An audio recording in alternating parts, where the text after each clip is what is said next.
SEO stands for Search Engine Optimization.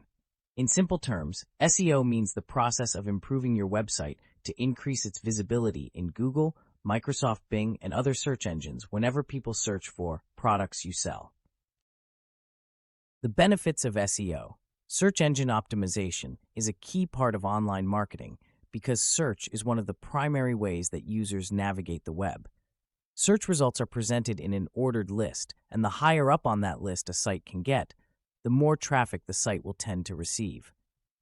For example, for a typical search query, the number one result will receive 40 to 60% of the total traffic for that query, with the number 2 and 3 results receiving significantly less traffic.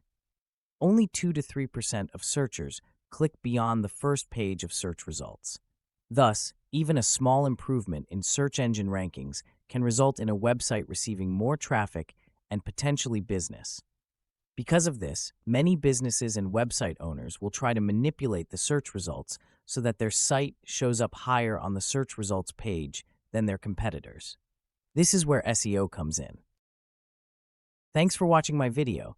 Don't forget to like my video and subscribe my channel. See you soon again. Have a nice day.